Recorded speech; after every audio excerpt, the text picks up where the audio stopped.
ગાંધીનગરમાં આપે કોંગ્રેસ પર આકરા પ્રહાર કર્યા છે। 2027માં કોંગ્રેસ જીતશે નહીં, કોંગ્રેસની નાવડી ડૂબી રહી હોવાનું આપ કહી રહી છે।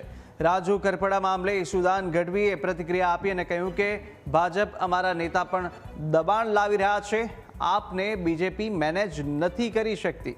આપના નેતાઓ પર સામ દામ દંડની નીતિઓ પણ અપનાવાઈ રહી હોવાનું જણાવ્યું છે। કહ્યું કે પાર્ટી છોડવી હોય એ છોડી શકે અને જોડાવવું હોય તે જોડાઈ પણ શકે છે। કોંગ્રેસ ઓલરેડી પતી ચૂકી છે। કોંગ્રેસના નેતાઓને પણ મારી વિનંતી છે કે વહેલા તકે નાવડી તમારી ડૂબી ગઈ છે, નાવડીમાંથી નીકળી જજો, નહીં તો પછી 2027માં ક્યાંય ઠેકાણું નહીં પડે ને। 2027માં આમ આદમી પાર્ટી ખેડૂતોની પાર્ટી, ગરીબો વંચિતોની, શોષિતોની પાર્ટી। અમે તો માત્ર ને માત્ર વ્યવસ્થામાં બેઠા છીએ। અમે કોઈ એમ નથી કહેતા કે અમે સર્વે સર્વા છે, અમે મુખ્યમંત્રીના દીકરા નથી। કોંગ્રેસમાં બધા બેઠા છે, મુખ્યમંત્રીના દીકરાઓ છે। જે કોંગ્રેસના મુખ્યમંત્રીના એના બાપોએ ખેડૂતો પર અત્યાચાર કરેલા છે।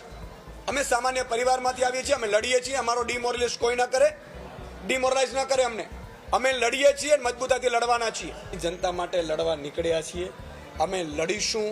અમારા માટે તમામ લીડરો આ પાર્ટીના હતા, એમના જેટલું મહેનત કરી એના માટે પણ એમનો ધન્યવાદ, અને જે લોકો જોડાવા માંગે છે એમનો પણ ધન્યવાદ। અમે બધા નીકળ્યા છીએ। ભાજપ ડેન્ટ કરવાની કોશિશ કરે છે, ભાજપ અમારા નેતાઓ ઉપર દબાણ લાવે છે। એન કે પ્રકારે આ બધી વ્યવસ્થા તમે જોઈ રહ્યા છો, કારણ કે આમ આદમી પાર્ટી એવી છે કે જે મેનેજ નથી થતી।